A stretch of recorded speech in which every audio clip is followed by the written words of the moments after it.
குட்டி குழந்தைகளா, நான் இன்னைக்கு உங்களுக்கு சொல்ல போகிற கதை குல்லா வியாபாரியும் குரங்கும். அதாவது த கேப் செல்லர் அண்ட் தி மங்கி. ஒரு ஊரில் ஒரு குல்லா வியாபாரி இருந்தாராம். அவர் தங்கிட்ட இருக்கிற கலர் கலராக இருக்கிற எல்லா குல்லாவையும் எடுத்து ஒரு கூடையில் வச்சுட்டு தானும் ஒரு குல்லாயை போட்டுட்டு அதை விற்கிறதுக்கு போகிறாராம். அவர் ரொம்ப தூரம் போய் விற்கிறதுக்கு போயிட்டே இருக்கிறப்போ அவருக்கு ரொம்ப டயர்டாகிடுறது.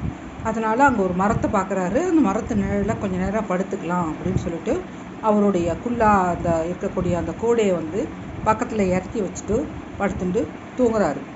அப்போது அந்த மரத்து மேலே நிறைய குரங்கெல்லாம் இருந்தது. அந்த குரங்கெல்லாம் அந்த கூடையில் இருக்கக்கூடிய கலர் கலராக இருக்கிற அந்த குல்லாவை பார்த்துட்டு அதெல்லாம் எடுத்து தான் தலையில் போட்டுட்டு மரத்து மேலே திருப்பி ஏறி உக்காண்டுறது. அந்த குல்லா வியாபாரி தூங்கி முழிச்ச உடனே கூடையை பார்த்தா அந்த கூடையில் ஒரு குல்லா கூட இல்லை.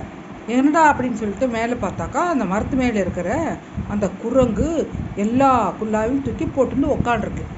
அப்போ அந்த குல்லா வியாபாரி யோசிக்கிறார், எப்படா இந்த குரங்கு கிட்ட இருந்து அந்த குல்லாவெல்லாம் வாங்கலாம் அப்படிங்கிறப்போ அவருக்கு ஒரு ஐடியா வருது. தான் தலையில் போட்டுட்டு இருந்த அந்த குல்லாவை தூக்கி எறிகிறாரு. அதை பார்த்துட்டு எல்லா குரங்கும் அதே மாதிரி தான் தலையில் இருக்கிற குல்லாவெல்லாம் தூக்கி போடுறது. உடனே இந்த குரங்கு வியாபாரி என்ன பண்ணுறாரு, எல்லா குல்லாவையும் எடுத்துட்டு தன் கூடையில் போட்டுட்டு அதெல்லாம் விற்கிறதுக்கு திரும்பியும் கிளம்பி போயிடுறாரு. இதுதான் குல்லா வியாபாரியும் குரங்கும் பற்றிய ஒரு கதை.